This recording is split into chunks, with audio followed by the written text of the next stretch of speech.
5.2 again this is chapter 5.2 functional and divisional structure का difference.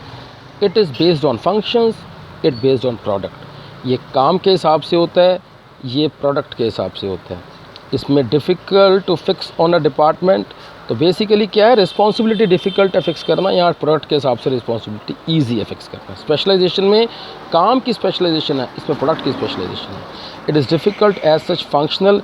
Managerial development यहाँ पर difficult है as each functional manager has to report to the top manager. हर बंदा अपना काम करके टॉप मैनेजर को रिपोर्ट कर रहा है. It is easier autonomy as well as the chance to perform multiple functions because रट के हिसाब से आप ही प्रोडक्शन देख रहे हैं, आप ही मार्केटिंग देख रहे हैं, बिकॉज आप फर्नीचर के हेड हैं. यहाँ पर आप प्रोडक्शन के हेड हैं, पर आप फर्नीचर की प्रोडक्शन के हेड हैं, फर्नीचर की मार्केटिंग के हेड है, फर्नीचर की सेल्स के भी हेड हैं.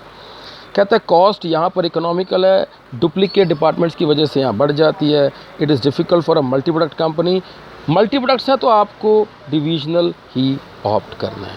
To continue today, this is chapter 5.3 in your book delegation of authority. इसका सीधा सीधा एक ही मतलब है, means the granting of authority to subordinates. आपने अपना कुछ काम अपने सबॉर्डिनेट्स को आगे दे दिया. इसके तीन ही एलिमेंट्स हैं, अथॉरिटी, रिस्पॉन्सिबिलिटी एंड अकाउंटेबिलिटी. देखिए अथॉरिटी का क्या मतलब होता है, पावर टू टेक डिसीजंस. आपने काम को आगे दिया, क्या उनके पास कोई डिसीजन मेकिंग पावर है. Responsibility is obligation of subordinates. ये उसकी मॉरल ड्यूटी है सबॉर्डिनेट्स की to perform the things responsibly. और अकाउंटेबिलिटी का मतलब ये है आंसरेबल है. आपने रिस्पॉन्सिबिलिटी चाहे किसी को दी हो, लेकिन उसने काम चाहे गलत कर दिया हो, आंसरेबिलिटी, अकाउंटेबिलिटी, जिम्मेवारी आपकी है. Well that is accountability. कहता है अथॉरिटी को तो आप डेलीगेट कर सकते हैं, रिस्पॉन्सिबिलिटी कैन नॉट बी. पूरी की पूरी रिस्पॉन्सिबिलिटी आप कैसे डेलीगेट कर सकते हैं. सपोज आपके पास कोई काम आया, आपने आधा अपने सबॉर्डिनेट को सौंप दिया, आधा आप खुद कर रहे हैं, पूरे का पूरा ही उसको आगे दे देंगे. Well that is not entirely delegated, can not be delegated. Answerability आपकी है, चाहे आपने आगे किसी से करवाया हो. तो अकाउंटेबिलिटी तो कभी भी डेलीगेट हो ही नहीं सकती है. कहता है origin arises from formal position of the organisation as per post authority arise होती है. चाहे आपका सबॉर्डिनेट कैपेबल है या नहीं है, पर अकॉर्डिंग टू लॉ आपको अपने सबॉर्डिनेट को ही एक अथॉरिटी देनी पड़ेगी. अराइजेज फ्रॉम डेलीगेटेड अथॉरिटी, जो आप काम दे रहे हैं उसके अकॉर्डिंग रिस्पॉन्सिबिलिटी, और रिस्पॉन्सिबिलिटी जो आपने आगे दी डिपेंड्स, आप अकाउंटेबिलिटी आगे ट्रांसफ़र नहीं कर सकते. देखिए आप पहले ना इस डेलीगेशन ऑफ अथॉरिटी और ये डिसेंट्रलाइजेशन है, इसकी डेफिनेशन को देख के डिफरेंस देखिए. Decentralisation refers to systematic dispersal of authority to the lowest level. यार आप ये समझ लो, B is subordinate of A. अगर ए ने बी को कुछ काम दिया है, डेलीगेशन ऑफ अथॉरिटी है. यहाँ पर क्या है, ए ने बी को दिया, बी ने आगे सी को दे दिया, सी ने आगे थोड़ा सा डी को दे दिया, लेकिन अकाउंटेबिलिटी एक ही है.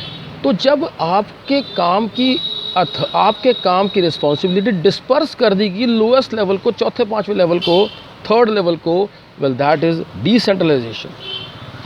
कहता cautious in implementing a decentralisation policy. Decentralisation must always be balanced with centralisation in areas of major policy decision.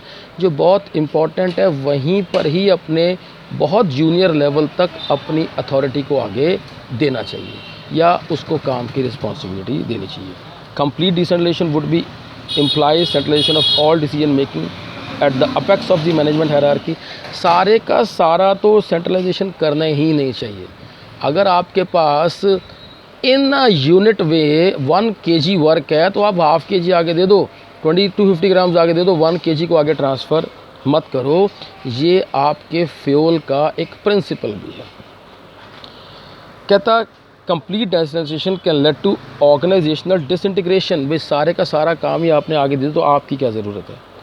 Importance क्या डिसेंट्रलाइजेशन का, भाई सीधा सीधा ये है, ये importance and this importance it is approximately same. Delegation की क्या इम्पोर्टेंस है, अफेक्टिव मैनेजमेंट हो जाता है, एम्प्लॉय का डेवलपमेंट होता है, एम्प्लॉय को मोटिवेशन मिलता है, ऑर्गेनाइजेशनल ग्रोथ होता है, और it provide basis to the management hierarchy. Hierarchy का मतलब ये है जो आपसे जूनियर है उसको आपने ऑन दैट बेसिस ये पर्टिकुलर अथॉरिटी देनी ही देनी है.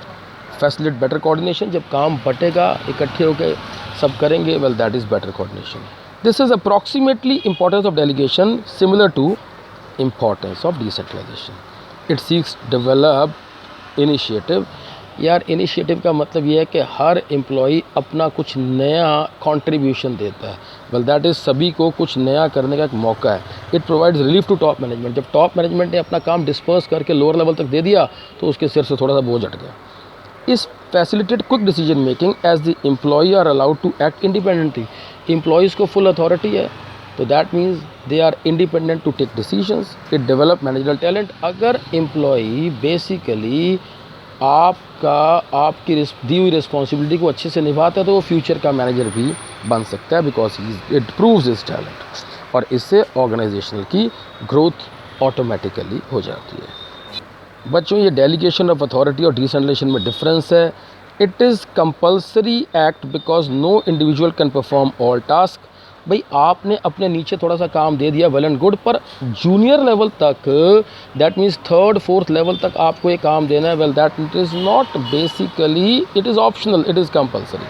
Subordinates have less freedom. यहाँ पर सबॉर्डिनेट के पास लेस फ्रीडम है बिकॉज उनको टॉप मैनेजमेंट को रिपोर्ट करना है.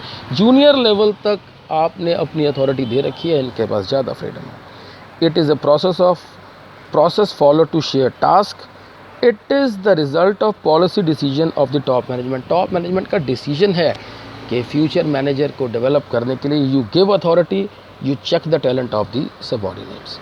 It has a narrow scope. It is of the narrow scope because it is of wider scope because it creates future managers.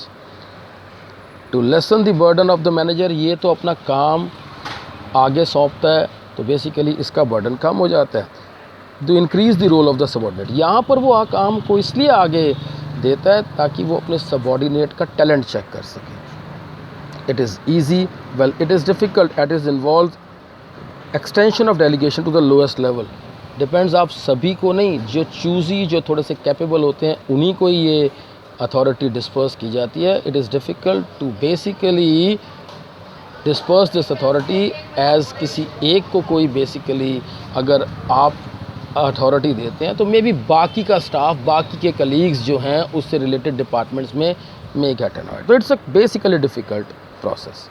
Boys, this was the revision of entire unit 5. आप मेरे video को यहाँ से सुनिएगा but basically you should follow your own book whatever you are following.